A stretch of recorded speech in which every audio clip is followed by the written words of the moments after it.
আপোনালোকৰ হেই চৰকাৰ গঠনৰ সপোন, আপোনালোকৰ হেই ডাঙৰ ডাঙৰ ঘৰৰ সপোন, আপোনালোকৰ হেই ৰাস্তা ঘাটৰ সপোন, আপোনালোকৰ গৰাখহনীয়াৰ সপোন, আপোনালোকৰ বানপানীৰ সপোন সকলো জিৰো হৈ গৈছে।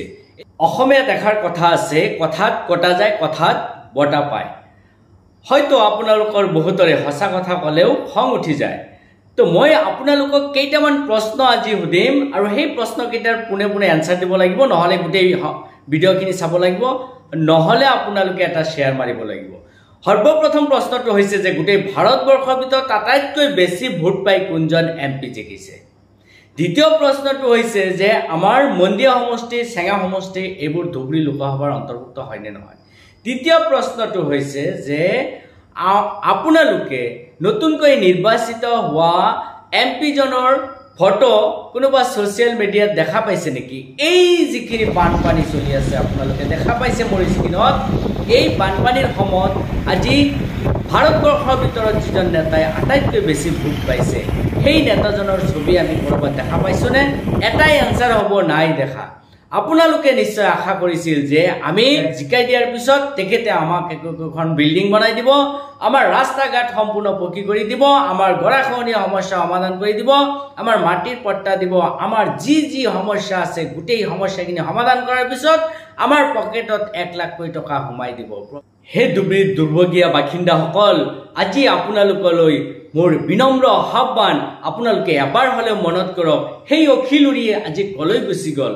যিসকলে সদায় আপোনালোকৰ কাষত থাকিব, আপদে বিপদে আপোনালোকৰ সমস্যা উপলব্ধি কৰিব, আজি আপোনালোকে বানত টকবকাই আছে, কিন্তু সেই মহান নেতাবিলাক কলৈ গুচি গ'ল, কলৈ যাই চুপতি মাৰিছে, কলৈ পলায়ন কৰিলে, এবাৰ প্ৰশ্ন কৰক।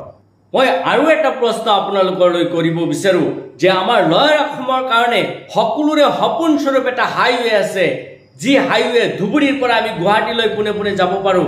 সেই হাইৱেটো আজি যিটো মন্দিয়া সমষ্টিৰ বৰ্তমান কলগাছিয়াৰ লোকেশ্যনৰ ভিতৰত কৰাৰকুম ব্ৰিজ, সেই কৰাৰকুম ব্ৰিজটো আজি গৰাখহনীয়াৰ কবলত পৰি আছে। যিটো ব্ৰিজ হয়তো 2-4 ঘণ্টাৰ ভিতৰত নিশ্চিন্ন হোৱাৰ এটা সম্ভাৱনা আছে। তেনে বিপদৰ সময়তো কিয় আজি নেতাসকলে কোনো ধৰণৰ হাৰ কাণ কৰা নাই?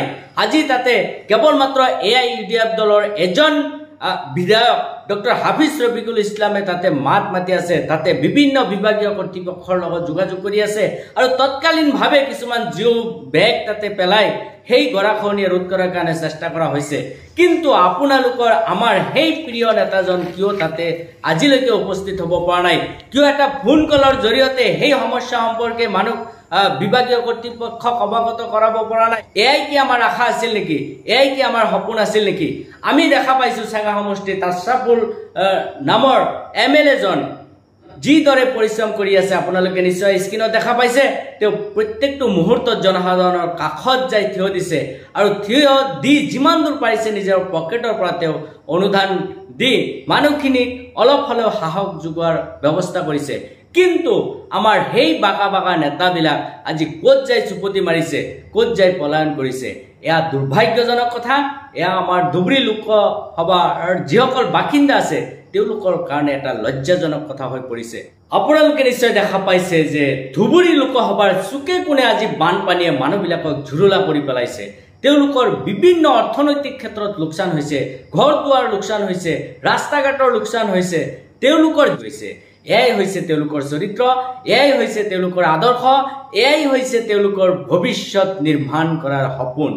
আপোনালোকে এটা কথা মনত ৰাখিব, কেতিয়াও সংখ্যালঘু মানুহক কোনেও সহায় নকৰে।